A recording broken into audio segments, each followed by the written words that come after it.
Hello दोस्तों, welcome back to our Blazor tutorial series.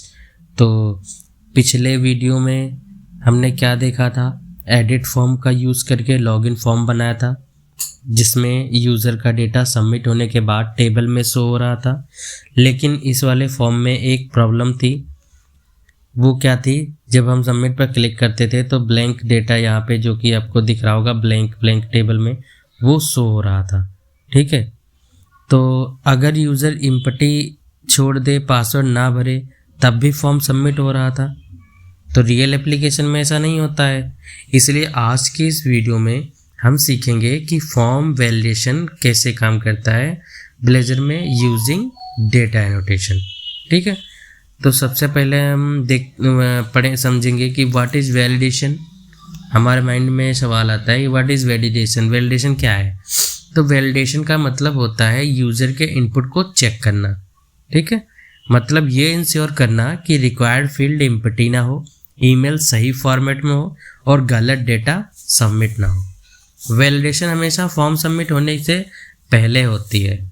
Without validation क्या problem होती है, अगर वैलिडेशन नहीं होती है, ठीक है, तो क्या होता है, रॉन्ग डेटाबेस में चला जाता है। ठीक है, एप्लीकेशन में बग्स आते हैं, सिक्योरिटी इशू भी हो सकते हैं। इसलिए वैलिडेशन हर रियल प्रोजेक्ट में क्या होता है, कंपलसरी होता है। ओके, तो how validation work in blazer.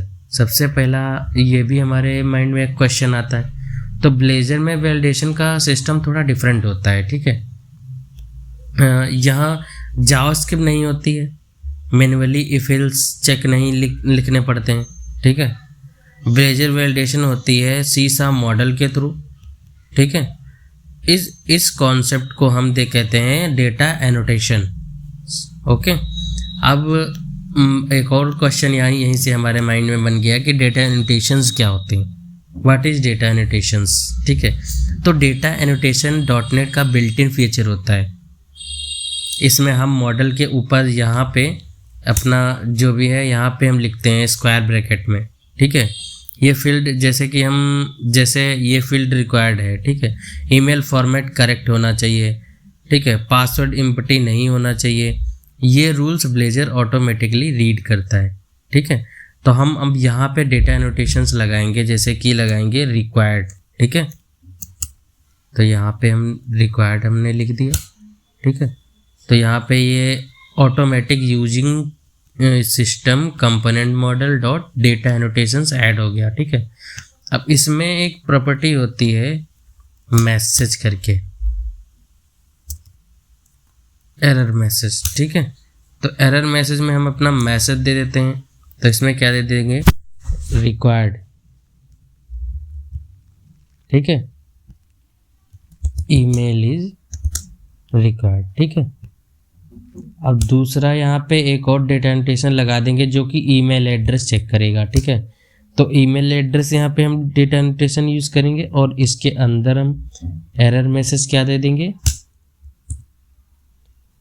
Please inter valid email. ठीक है, ऐसे हम पासवर्ड के लिए भी यूज़ कर लेंगे कि पासवर्ड, अब इसमें क्या होगा, पासवर्ड इज रिक्वायर्ड। ठीक है, ठीक है, तो ये दोनों हमने यहाँ पे यूज़ कर लिया।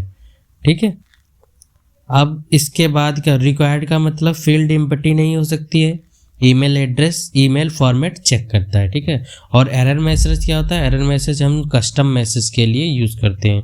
यहीं से वैलिडेशन स्टार्ट होती है। ठीक है, अब स्टेप 2 में क्या करेंगे, हम इनेबल करेंगे वैलिडेशन, वो भी इसमें एडिट फॉर्म में। ठीक है, तो यहाँ पर हम कैसे इनेबल करेंगे वो देखते हैं। तो डेटा एनोटेशन वैलिडेटर जो होता है वो मॉडल का वैलिडेशन रूल्स को एक्टिव करता है। तो इसमें एक कंपोनेंट होता है जिसको हम यहाँ पे लिखेंगे डेटा एनोटेशन वैलिडेटर। ठीक है, तो ये कंपोनेंट जब हम यूज़ करेंगे तो यहाँ पे हम ऑन सबमिट नहीं लगाएंगे, यहाँ पे कौन सा हम कॉल कराएंगे, इवेंट ऑन वैलिड सबमिट। ठीक है, इसमें हम अपना फंक्शन का नाम जो कि पहले से था।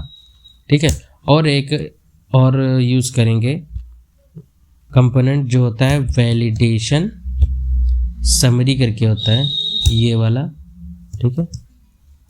इन दोनों को हम यहाँ पे यूज़ कर लेंगे। अब इन दोनों को समझते हैं कि ये होते क्या हैं। तो डेटा एनोटेशन वैलिडेटर जो होता है मॉडल के वैलिडेशन रूल को एक्टिव करता है, और वैलिडेशन समरी जो होता है ये सारे एरर मैसेज के मैसेजेस एक जगह शो करता है, ठीक है।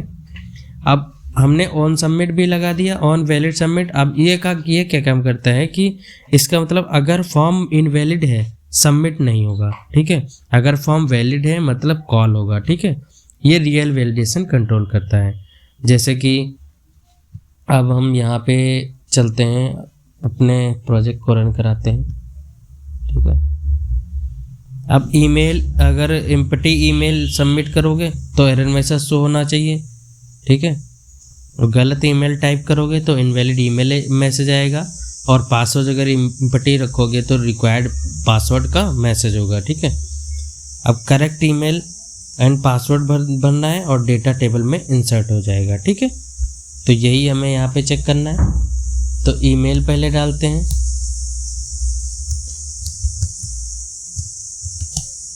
ठीक है, और यहाँ पे कुछ हम पासवर्ड डालते हैं और यहाँ पे इंसर्ट हुआ।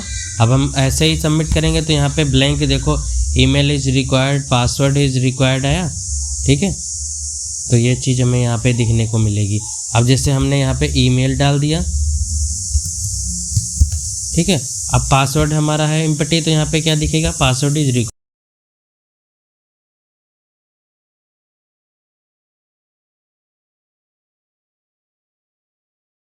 पासवर्ड इज रिक्वायर्ड है। अब यहाँ पे हम अगर पासवर्ड डाल देंगे तो भी हमारा ये इंटर हो जाना चाहिए, ठीक है।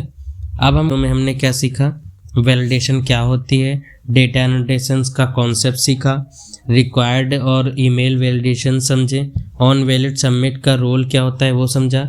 ये सब चीज़ें रियल वर्ल्ड ब्लेजर एप्लीकेशन के लिए बहुत ही इंपॉर्टेंट होती हैं, ठीक है। तो अब हम नेक्स्ट वीडियो में जो सीखेंगे वो हम क्या देखेंगे, फील्ड लेवल वैलिडेशन मैसेज और वैलिडेशन मैसेज कंपोनेंट और कस्टम वैलिडेशन लॉजिक, ठीक है। उसके बाद हम डेटाबेस और ग्रिड स्टार्ट करेंगे, ठीक है। तो अभी तक तो हमारा बेसिक ही चल रहा है। अगर आप ब्लेजर के बिगिनर हो, अगर आप ब्लेजर में जो है बिगिनर हो, तो इस वीडियो को एक बार रिपीट करके ज़रूर देखिएगा। तो मिलते हैं नेक्स्ट वीडियो में, तब तक के लिए बाय बाय।